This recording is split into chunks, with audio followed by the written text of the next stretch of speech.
You want to know what it feels like to watch your own son destroy everything you built while showing zero remorse. I found out the day the police knocked on my door and told me he had been arrested for something so reckless, so selfish that it shattered our family in ways I never imagined possible. I am a mother who gave everything to raise a good man. Instead, I raised someone who cared more about his ego than the people who loved him. My name is Patricia, and I spent 28 years building a life I was proud of. I worked 2 jobs to put my son Marcus through private school. I sacrificed vacations, new clothes, and dreams of my own so he could have opportunities I never had. His father left when Marcus was 4, and I promised myself I would never let my son feel that absence. I became both parents. I showed up to every soccer game, every parent-teacher conference, every award ceremony. When he got into college, I cried tears of joy because I thought all those years of sacrifice had paid off. Marcus was charming, everyone loved him, teachers called him respectful. Neighbors said I had raised a fine young man. He graduated with decent grades and got a job at a marketing firm. For the first time in decades, I could breathe, could finally think about retirement, maybe travel a little. I thought the hard part was over. I thought I had done my job well. Then came the phone call that changed everything. It was a Tuesday afternoon. I was at work when my phone rang with a number I did not recognize. The voice on the other end identified himself as Detective Morrison. He told me Marcus had been arrested. My heart stopped. My first thought was that there had been a mistake. Not my Marcus. Not the boy I raised. The detective said Marcus had been caught participating in a financial fraud scheme with some friends from college.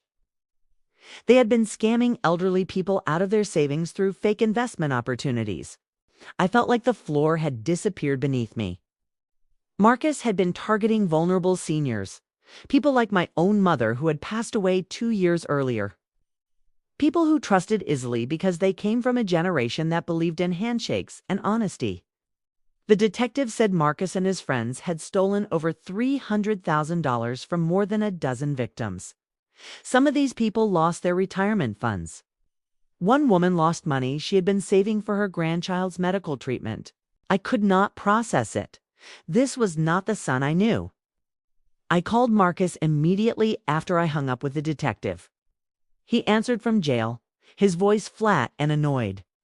I asked him if it was true. He sighed like I was bothering him and said yes, but it was not as bad as they were making it sound. He said everyone does stuff like this, that he just got caught.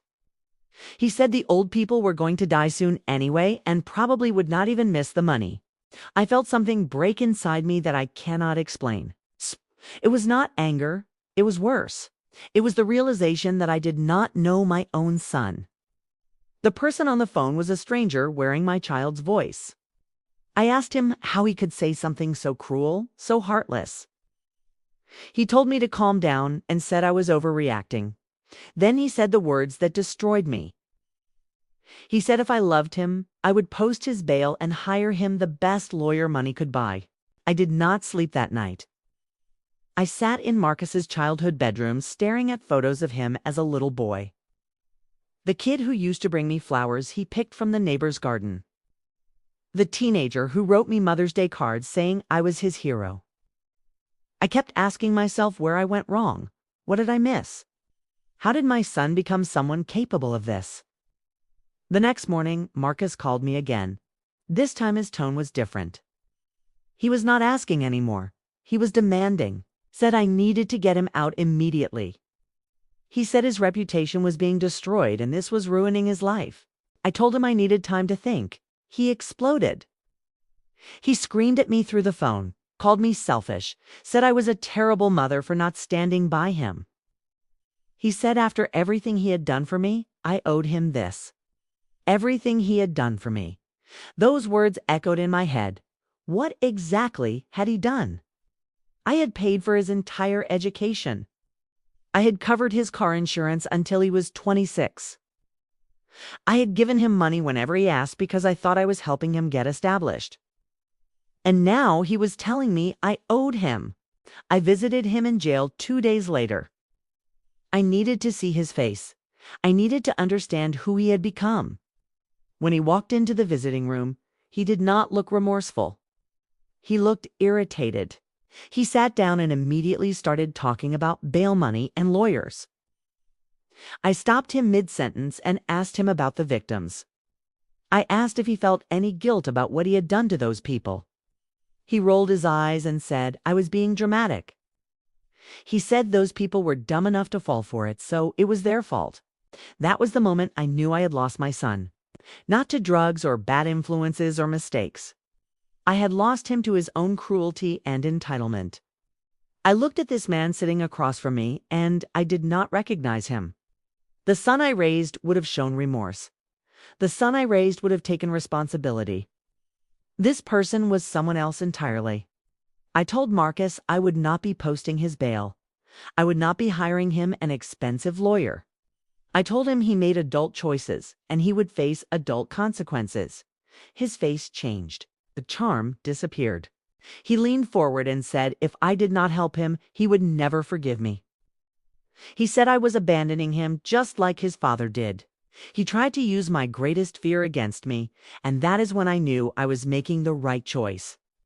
Walking out of that jail was the hardest thing I have ever done. My hands were shaking. My legs felt weak. But I kept walking because I finally understood something important. Loving your child does not mean protecting them from consequences. It means teaching them that actions have weight. And I had failed to teach Marcus that lesson somewhere along the way. The next few weeks were brutal. Marcus called me collect from jail multiple times a day. When I stopped accepting the calls, he had friends contact me. They told me I was being cruel. They said, what kind of mother abandons her son in his time of need? Marcus's girlfriend showed up at my house crying, begging me to reconsider. She said Marcus had told her I was holding the bail money hostage to punish him. She believed every word he told her. I did not defend myself. I did not explain. Simply closed the door. Because I realized Marcus had spent years manipulating everyone around him, including me. He was a master at playing the victim, at making himself look like the wounded party. And I had enabled it by always swooping in to fix things, to smooth things over, to protect him from discomfort. His court date arrived. I attended because I needed to hear the full truth. I sat in the back row and listened as the prosecutor laid out the case. The details were worse than I imagined. Marcus had not just participated in this scheme. He had helped organize it. He had written scripts for the phone calls. He had coached others on how to sound trustworthy. He had specifically targeted people who reminded him of his own grandmother. People he knew would trust a nice young man with a friendly voice. One of the victims testified. She was 73 years old.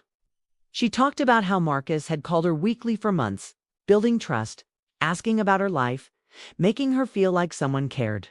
Then he convinced her to invest her late husband's life insurance money, $40,000. She lost everything. She had to move in with her daughter because she could no longer afford her apartment. I watched Marcus's face during her testimony. He showed nothing, no emotion, no guilt. He looked bored. And I understood then that this was not a mistake or a momentary lapse in judgment. This was who he was. This was who he had always been, and I had been too blinded by love to see it. Marcus received a 4-year sentence. The judge called his actions predatory and cruel. She said he had shown no remorse and deserved no leniency. As they led him away, Marcus looked directly at me. His eyes were cold and angry. He mouthed the words, "This is your fault," before disappearing through the door. After the sentencing, 3 of the victims approached me. I expected anger. I expected them to blame me for raising a monster. Instead, they thanked me. They said they had heard I refused to help Marcus avoid consequences, and they respected that. One woman, the grandmother who lost everything, took my hands and said she knew I must be in pain too. She said Marcus had victims in that courtroom and victims outside of it, and I was one of them. Her words broke something open inside me. I cried in a courthouse hallway, surrounded by strangers who showed me more compassion than my own son ever had. These people had every right to hate me, to see me as an extension of Marcus's cruelty. Instead, they saw me as someone who had been deceived and hurt by the same person who hurt them. The months that followed were strange. People in my community found out what happened. Some avoided me at the grocery store. Some whispered. But many more reached out with stories of their own. Other mothers whose children had disappointed them in ways big and small. Other parents who had to make the impossible choice between protecting their child and doing what was right. Marcus wrote me letters from prison. The first few were angry. He blamed me for everything. He said if I had just posted bail, he could have fled or convinced a jury he was innocent. He called me every terrible name you can imagine. He read each letter once, then threw it away. I did not respond. After about 6 months, the tone of his letters changed. Started trying to manipulate me again. He wrote about how sorry he was, how much he missed me, how prison was teaching him to be a better person. He asked for money for commissary. He asked me to visit. He tried every tactic he could think of to pull me back in. I recognized the pattern because I had fallen for it my entire life. The apology followed by the ask. The vulnerability followed by the demand. I never responded to a single letter. Not out of cruelty, but out of necessity. I had spent 28 years being manipulated by someone I loved more than my own life. I needed to break that pattern or it would destroy me completely. I started therapy. I needed to understand how I had missed the signs. My therapist helped me see that Marcus had learned early that I would always rescue him, always believe his version of events, always prioritize his comfort over truth. She helped me understand that the greatest gift I could give him now was the chance to face real consequences without my interference. The hardest part was not the anger from Marcus or the judgment from others. The hardest part was mourning the son I thought I had. That boy existed only in my imagination. The real Marcus had been hiding in plain sight for years, and I had been too devoted to hopeful, willing to see only the best in him to notice who he actually was. Today, Marcus has served half his sentence. I have not visited, I have not sent money, I have not responded to letters. His girlfriend left him after the first year. His friends stopped visiting after the second. He is finally experiencing what it feels like when people stop protecting you from yourself. And while part of me will always grieve the son I thought I had, I know I made the right choice. I rebuilt my life. I retired from my second job. I joined a support group for parents of incarcerated children.